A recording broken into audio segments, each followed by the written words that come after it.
Hi hello guys, ಇದು ಬಂದು ಒಂದು ಡೇ ಬ್ಲಾಗ್ ಆಗಿರುತ್ತೆ. ಮನೇಲಿ ಬಂದು ಐಟಮ್ ಖಾಲಿ ಆಗಿತ್ತು. ಐಟಮ್ ಅಂದರೆ ಓಟ್ಸು ಮತ್ತು ಹಾಲು, ಡಾರ್ಕ್ ಚಾಕ್ಲೇಟ್ ಅದೆಲ್ಲ ಖಾಲಿ ಇತ್ತು. ತೊಗೊಂಬಂದು ಫಿಲ್ ಮಾಡಿ ಹಾಲು ಒಂದು ಕಡೆ ಇಕ್ಕಿ ಟೀ ಮಾಡಿ ಕುಡ್ದು ಮತ್ತು ತಿರ್ಗಾ ಹಾಲಲ್ಲಿ ಬರೋ ಕೆನೆ ಬಂದು ಮನೇಲಿ ಯಾರೂ ತಿನ್ನಲ್ಲ. ಅದನ್ನ ಬಂದು ತುಂಬ ದಿನದಿಂದ ಶೇಖರಣೆ ಮಾಡಿ ಇಕ್ಕಿರೋ ಒಂದು ಹಾಲು ಕೆನೆ ಇತ್ತು. ಸರಿ ಅದು ತುಪ್ಪ ಮಾಡಿಬಿಡೋಣ ಅಂತ ಅಂದ್ಬಿಟ್ಟು ನಿನ್ನೆ ರಾತ್ರಿಯೇ ಬಂದು ಅದಕ್ಕೆ ಮೊಸರು ಹಾಕಿ ಕಲಸಿಕ್ಕಿದ್ದೆ.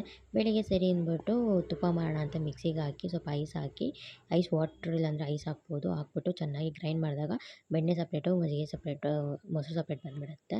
ಮಜ್ಜಿಗೆ ಬರುತ್ತೆ. ಅದೆಲ್ಲ ಒಂದು ಐಸ್ ವಾಟರ್ ಹಾಕಿ ಒಂದು 3-4 ಸತಿ ವಾಶ್ ಮಾಡಾದಮೇಲೆ ಒಂದು ಪಾತ್ರೆಗೆ ಒಂದು ಕನ್ಸಿಸ್ಟೆನ್ಸಿ ಆಫ್ ಬೆಣ್ಣೆ ಒಂದು ನನಗೆ 3-4 ಟೈಮ್ಸ್ ಸಿಕ್ತು. ಅದನ್ನ ಬಂದು ಹಾಕಿ ಹಾಕಿ ಚೆನ್ನಾಗಿ ವಾಶ್ ಮಾಡಾದಮೇಲೆ ಅದು ಹಾಕಿದ್ಮೇಲೆ ಚೆನ್ನಾಗಿ ಅದನ್ನ ಸ್ಟ್ರೈನ್ ಮಾಡ್ತಾನೇ ಇರಬೇಕು. ಸ್ಟ್ರೈನ್ ಮಾಡ್ತಾ ಮಾಡ್ತಾ ಮಾಡ್ತಾ ತುಪ್ಪ ಬರುತ್ತೆ. ಯಾಕಂದರೆ ಅಂಡು ಹಿಡಿಬಾರ್ದು. ಹಂಗೆ ಬಂದು ಸ್ಟ್ರೈನ್ ಮಾಡ್ತಾ ಮಾಡ್ತಾ ಅದಕ್ಕೆ ಕರ್ಬೇವಿನ ಸೊಪ್ಪು ಇಲ್ಲಾಂದರೆ ನುಗ್ಗೆ ಸೊಪ್ಪು ಹಾಕಿದಾಗ ಫ್ಲೇವರ್ ಕೊಡುತ್ತೆ. ಅದಾದಮೇಲೆ ಒಂದು ಪಾತ್ರೆಗೆ ಸಿಕ್ಕಿದಾಗ ನಂಗೆ ಇಷ್ಟು ಕನ್ಸಿಸ್ಟೆನ್ಸಿ ಆಫ್ ತುಪ್ಪ ಸಿಕ್ತು. ಅದು ಬಂದು ಗರಿ ಗರಿಯಾಗಿ ಚೆನ್ನಾಗಿತ್ತು, ಫ್ಲೇವರ್ಡ್ ಆಗಿ ಚೆನ್ನಾಗಿತ್ತು.